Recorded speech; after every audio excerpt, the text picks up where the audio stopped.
When a person has a really severe hiatal hernia, you actually really need to have somebody else work on it with massage because it's very difficult to get it down yourself. However, I do know people who have been able to get them down using the self-help techniques I'm about to demonstrate.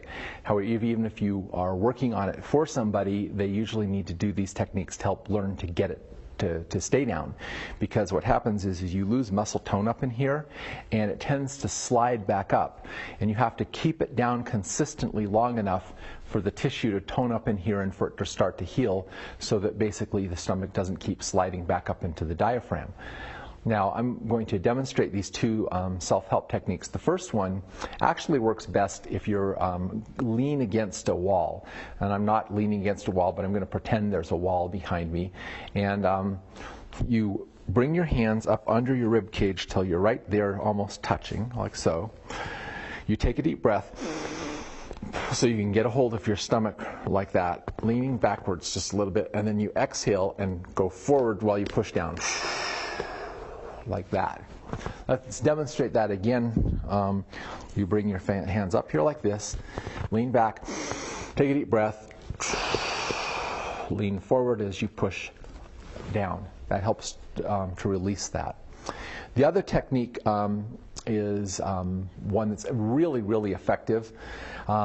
You wake up in the morning, you take a couple of shots of lobelia. Lobelia really relaxes the solar plexus, and it's very helpful for helping to relax the tension that's in here and bring down the hiatal hernia.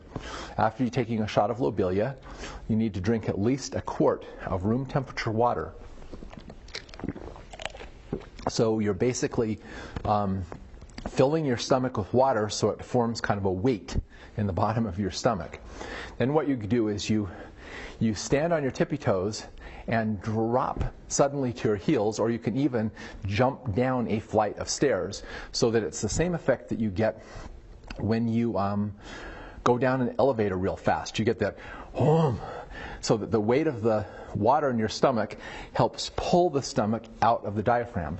You can enhance that using the same technique here by going and blowing out and blowing out. In addition, as I mentioned, people who have this problem tend to be holding on to a lot of frustration, anger, and stress here because they don't know how to let it out. And so it also really helps, again, if you practice and letting only, I do it a lot more than that, like, and that really helps to relax the diaphragm and get rid of some of the tension that's there, and helps again to bring the stomach down.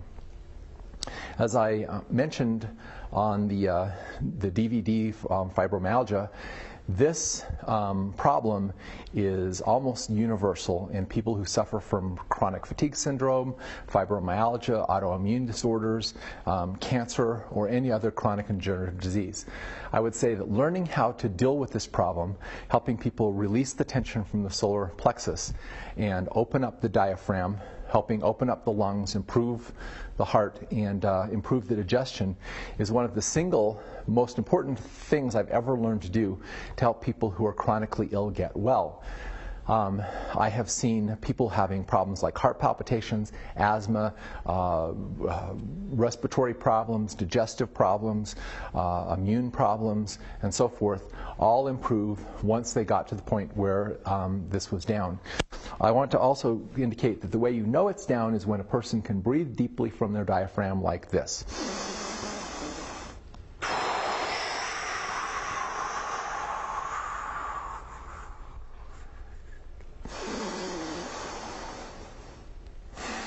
In my experience, about 70% of the adults I know cannot breathe deeply from their diaphragm, and learning to be able to practice deep breathing from your diaphragm is one of the best things you'll do to protect your health and also to relieve chronic pain. I hope you find this information useful, and thank you for allowing me to demonstrate this.